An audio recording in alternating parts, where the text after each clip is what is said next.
Takže zdravím nového videa a tentokrát to bude další video z mé série Reaction. A opravdu si vážím vaší podpory a i vašich rad, který tam mám dokonce. A jedna ta rada, kterou teďka tam nejspíš máte, tak ta byla, ať tam nemám ten ten čtvereček, kde bývá to video, ale ať tam je ta miniatura na YouTube. Když mám prostě vzít ten obrázek a ho dát to tam, abyste věděli, co bude. No. Je to dobrý nápad. Takže můžeme to teďka zkusit. A tentokrát to bude jenom jedno video. No, of course. A bude to ze série Udemy Collaboration. A je to video Is Rainbow Dash a lesbian? Rainbow Dash sexually. No. Tady se bude říkat, jestli je Rainbow Dash lesba. Ono je hodně zastánců, že je Rainbow Dash z Applejack, Rainbow Dash z Fluttershy, Rainbow Dash z Fluttershy, Rainbow Dash s kýmkoliv. No, Rainbow Dash tady v tomhle to je asi nejvíc kóduje. Ale kdyby já jsem se měl udělat do nějaké skupiny, tak to bude Rainbow Dash a Applejack. Rainbow Dash a Applejack.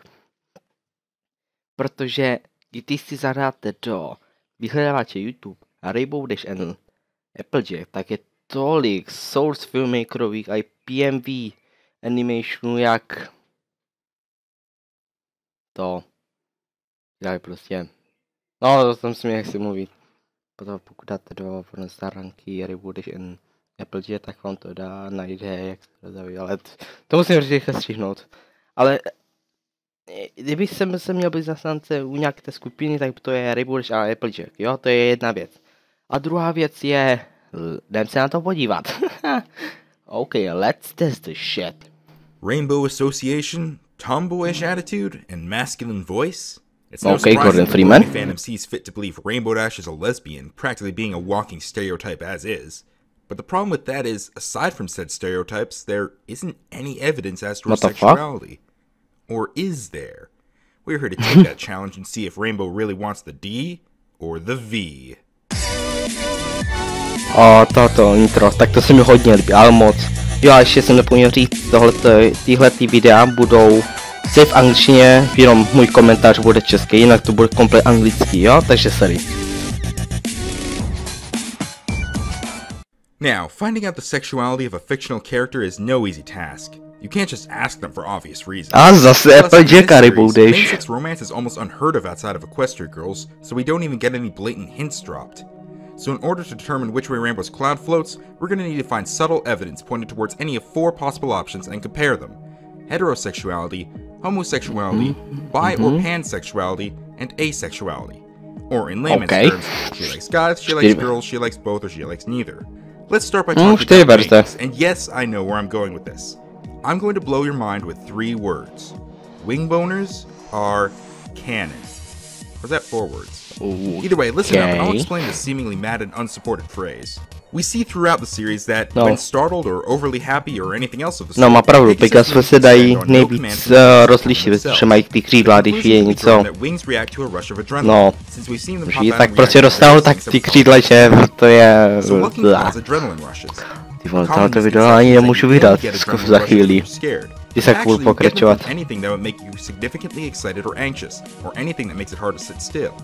So you can get an adrenaline rush from things such as anger, happiness, fear, and arousal. Take a look at this scene from the Season 1 episode Over a Barrel. Here, Rainbow's wings are folded. Here, Pinky appears in a seductive-looking outfit with seductive bedroom eyes. And here, Rainbow's wings are spread. She doesn't seem angry or afraid. If anything, her expression shows confusion.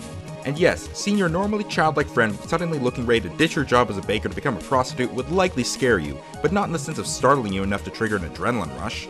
Since nothing has actually happened that would startle Rainbow Dash, and we can already tell she's feeling confused rather than any other emotion prominently, this leaves sexual arousal as the reason her wings are extended.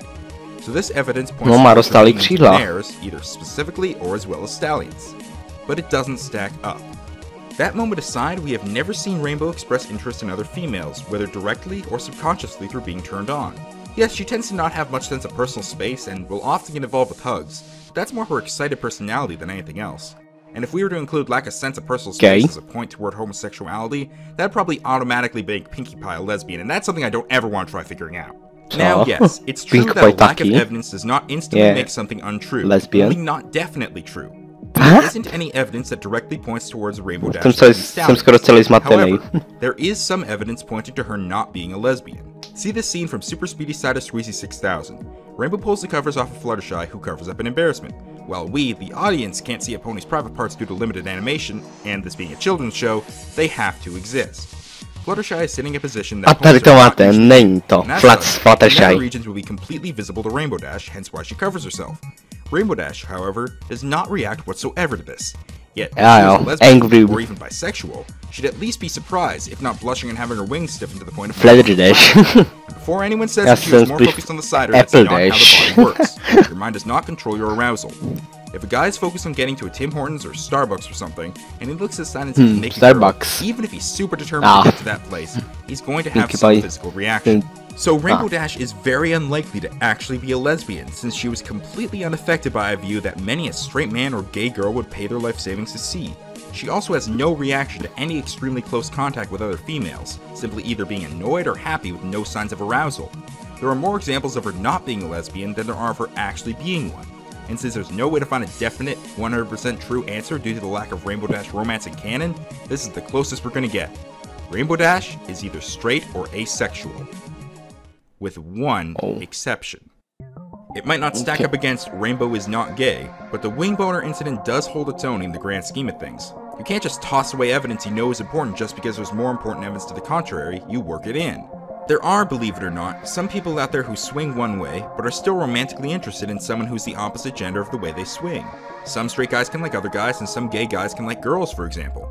This does not make the person bisexual, it simply makes them straight or gay with one person as an exception. And before you start insisting that's not possible, let me give you a little lesson on how romance works. Romance is not determined specifically by gender and sexuality. Those are really nothing more than opravdu, kdyby to bylo jako lesbien, kdyby nebyla pořádně, tak když tam je Pink Pie, jak nemá roztahlý křídla. Man were to find another man who fit all those standards, it's entirely possible that the man would develop romantic feelings for him. This does not mean that the man is gay or even bisexual, he just found an exception. Rainbow Dash has an exception, and that exception is Pinkie Pie. The wing boner incident proved that Rainbow is able to be sexually aroused by Pinkie, and we see in various episodes that the two are almost the closest duo out of the main six, only beaten by Rainbow Dash and Fluttershy, who grew up together. Plus, in the season 4 episode Rainbow Falls, right when Rainbow is in the middle of being all excited for the relay team for the equestrian games, Twilight brings up how doing so will mean Pinkie won't be able to use her cheering routine. Rainbow goes from joyful and proud to suddenly upset in one sentence flat, and every other example Twilight uses doesn't actually seem to make this any worse. Rainbow truly cares about Pinkie, and friendship doesn't seem to be where that fact stops. So that's about it. Wing boners, stereotypes, and naked Fluttershies all leading to this one fact.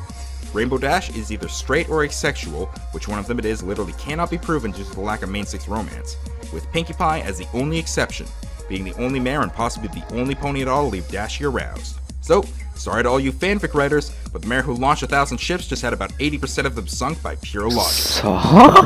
And I'm gonna start running away now because I hear them getting their torches and pitchforks. Thank you for visiting Cutie Mark Laboratories. Don't be afraid to kill anyone ominously coming towards the lab on your way out. Bye!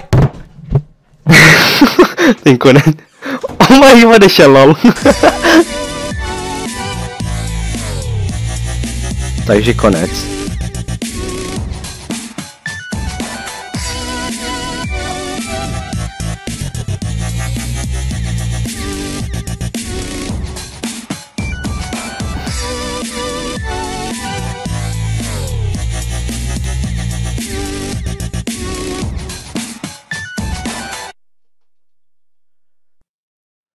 OK, takže co,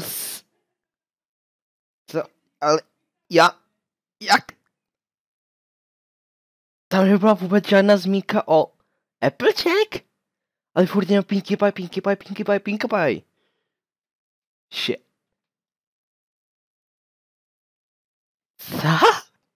Takže zahrajeme si to. Rainbow Dash. Picasso, což je Rainbow Dash Pegas. Takže se dá dobře, ale velmi dobře, do způsobu, kdy prostě tamto. Jí prostě, no tamto, tak prostě dostane pořádně křídla. Pořádně ale. Jak bylo tam na obrázcích. Ale to udělala vždycky, když jsem byl v Pinkie Pie, ale potom už v některých jiných dílech furt se točila kolem Applejack. Plus jsou ještě nějaký ty Source Maker a PMV videa, jak prostě, no to si prostě vygooglete, ale ty jsou custom kový, ty nejsou oficiální. Fuck! Šipí, tak teda, hlavně ten konec je podobně zase nemůžný. Buď je Rainbow Dash lesbian, ale z Pinkie Pie, která je taky lesbian, anebo je to bisexual, takže i tak by tam byla Pinkie Pie.